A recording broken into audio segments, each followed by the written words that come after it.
क्या आपने कभी सुना है कि कोई भी इंसान परमात्मा के प्रति पूर्ण रूप से समर्पित हो जाता है तो फिर उसके पास कोई तर्क नहीं रहता, कोई लॉजिक नहीं रहता। इसके बाद उसके मन में किसी भी प्रकार के कोई इमोशन नहीं रहते।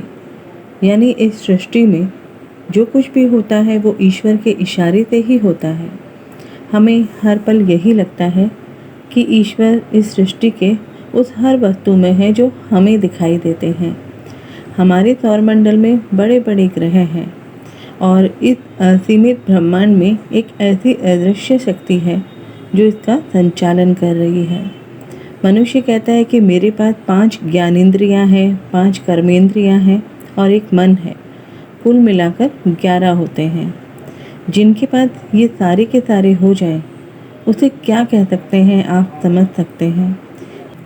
यदि हम सूर्य से प्रभावित होते हैं तो सूर्य भी कहीं ना कहीं हमसे अवश्य प्रभावित होता है। वहीं चंद्रमा भी कहीं ना कहीं हमसे प्रभावित होता ही है। ऐसे में आप इस सृष्टि में उस अदृश्य शक्ति को परमात्मा कहें, गॉड कहें या फिर कोई भी नाम दें, लेकिन वही शक्ति कुदरत को और हम सभी को संचालित कर रही है। हम सभी ने अपने जीवन में कभी ना कभी ये महसूस जरूर किया होगा कि हमारे आसपास कोई है या कोई कहीं से हमें देख रहा है। कभी अचानक से ही बहुत अच्छा लगने लगता है, कभी रास्ते में जाते समय हम किसी न किसी बड़ी दुर्घटना का शिकार होने से बच जाते हैं। ऐसा लगता है जैसे किसी ने आपका हाथ पकड़कर खींच लिया हो। कभी लगता है कि हम कहीं जा रहे थे और हमारी ट्रेन छूट गई, हमारी बस या फ्लाइट छूट गई, लेकिन बाद में पता चलता है कि उस ट्रेन या बस का एक्सीडेंट हो गया।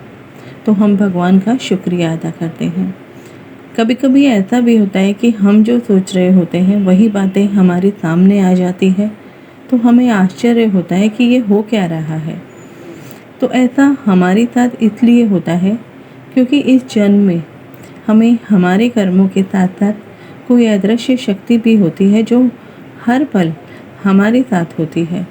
हमारे जीवन में आने वाली हर परेशानी से हमारी सुरक्षा करती है।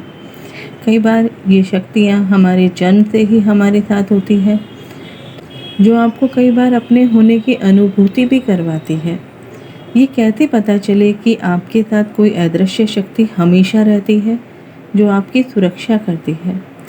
हमारी जन्म कुंडली में कुछ ऐसे योग होते हैं जिनका संबंध इन शक्तियों से होता है। आइए जानते हैं वो कौन से योग हैं जो हर समय आपकी रक्षा करते हैं। आपकी कुंडली में 5th हाउस और 8th हाउस का किसी भी तरीके से कोई संबंध हो और साथ ही इसका संबंध शुभ ग्रहों से हो।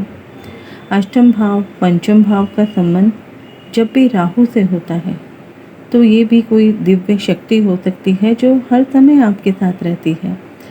7th हाउस और 8th हाउस में किसी न किसी रूप से रिलेशन हो, दोनों की युति हो या दोनों एक दूसरे के राशि या नक्षत्र में हो, दोनों एक दूसरे से दृष्टि संबंध बनाते हों।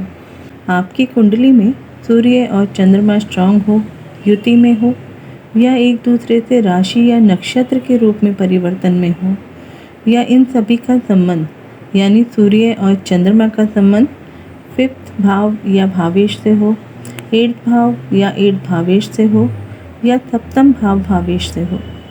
कई बार देखा गया है कि देवगुरु बृहस्पति का संबंध इनमें से किसी भी तरीके से बन जाए तो ऐसे व्यक्तियों को ईश्वर का आशीर्वाद हमेशा मिलता रहता है। जैसे ही उन्हें कोई तकलीफ होती है तो वो अपनी इन्हीं अदृश्य शक्तियों को मन ही मन याद करता है, तो उनकी हर समस्या पल में दूर हो जाती है।